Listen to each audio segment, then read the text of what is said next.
Ito talaga mga minamahal, ang masasabi kong literal na harap-harapan, abay ginagawa tayong mangmang. Talagang kinukupal tayo. Tingnan nyo itong si Congressman Toby Tiangco. So ngayon, meron siyang sinasabi. Okay, sige, gamitin natin yung word, yung remarks na binitawan niya.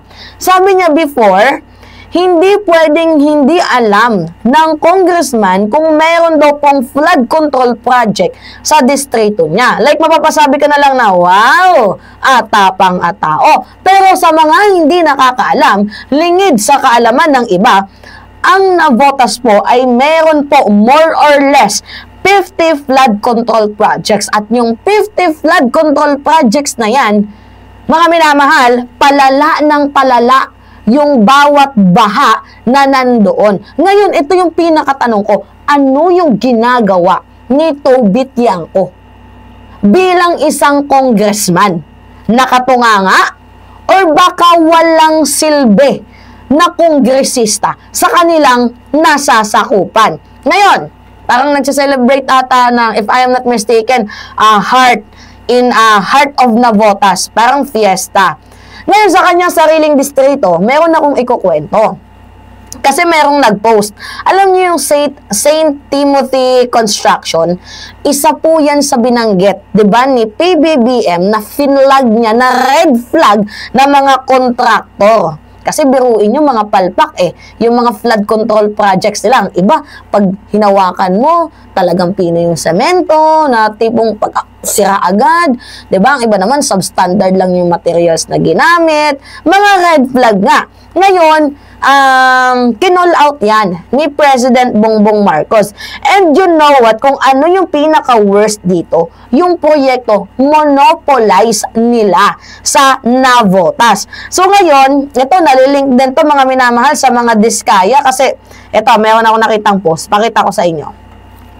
Sabi ni Jesus Falsis, Diskaya-owned company St. Timothy Construction ay may flood control project sa Navotas? Question mark. Ano nga sabi ni Toby Tiangco sa mga interviews niya? Sinabi niya, hindi pwedeng hindi alam ng congressman ng distrito na may flood control project sa distrito niya. And karaniwan daw may 30 to 40% cut or SOP ang mga congressman. So, kung gagamitin natin ang sariling salita niya, how do we apply that to these flood control projects by one of the most questionable companies in his Navotas district? Diskaya yan, ha? St. Timothy Construction ay isa sa mga kumpanya ng Diskaya na sinasabi ni Mayor Vico Soto ay hindi nagbabayad ng tamang buwis at madaming kapalpakan at kalokohan sa mga construction projects. Ngayon, literal, na back to you. Itong si Toby Tiangco, yan o. Yan, may mga papeles pa. Honorable Tobias M. Tiangco. Atin din naman, mga minamahal. So ngayon, kung ibabalik natin yung sinabi ni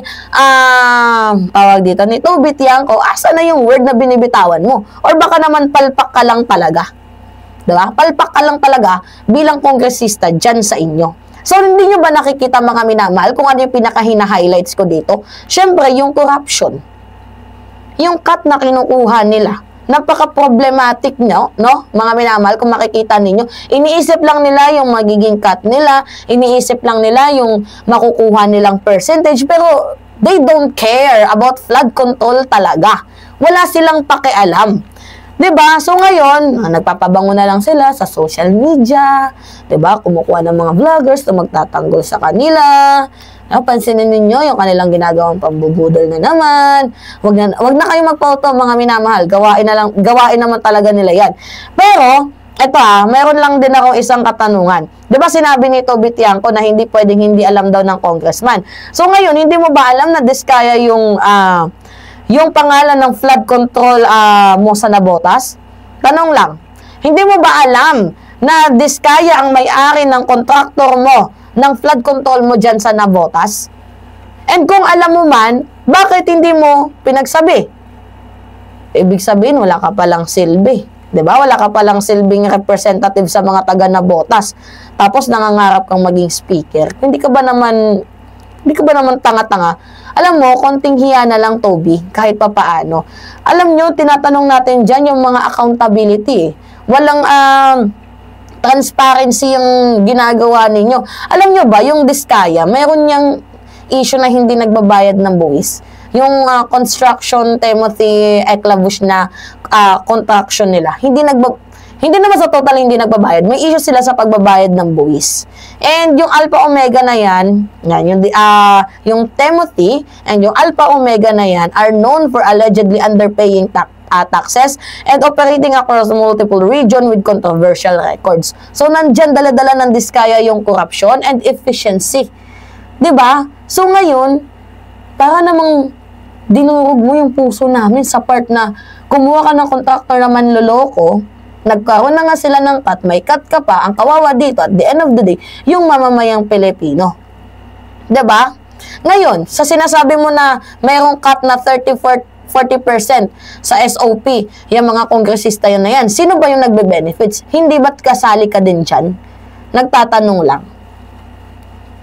Or baka naman pinoprotektahan mo yung mga contractors mo. Diba? Nakakaloka mga minamahal. Alam ninyo, according sa bilyonaryo, siyam na Diskaya, link firm ang nakakuha pa ng malalaking flood control projects worth 31.6 billion deal. Laking pera. Diba? Tapos sinaluan pa ng panloloko. Pakatindi, buti na nga lang hindi nanalo bilang si Diskaya dyan sa Pasig. Gising na kasi ang mamamayang Pilipino. Dalawa po, sa mga hindi nakakalam dalawa sa 15 na nairepresentan ni PBBM ang pagmamayari ng mga Diskaya. Isa na doon yung Timothy Construction Eclabush at yung Alpha Omega na pagmamayari ng mga Diskaya. So, alam nyo, yung Diskaya project, sa mga hindi nakakaalam, mayroon silang tawag dito, problematic construction, kung tawagin. May mga, in-expose yan ni Mayor Vico Soto, na yung Diskaya company, if I am not mistaken, mayroong problema sa tax, may record sa ginagawa nilang construction na full of corruption. Kaya nga hindi sila napipirmahan ni Mayor Vico Soto. Kaya feeling ko galit na galit sila, 'di ba, mga minamahal dito kay Vico. So ngayon, ang punto lang natin dito, itong si Toby, walang isang salita. Talagang harap-harapan na tayong niloloko at kinukupal. Ay, nakakapikon man isipin, pero ewan ko ba ba't pa nananalo yan palagi. Alright. Ano yung masasabi ninyo, mga minamahal? Anyway, it's me again, Alicia nyo. Yes, nagbabalik ulit para sa ating panibagong video. Yun lamang po at ingat, mga kababayan.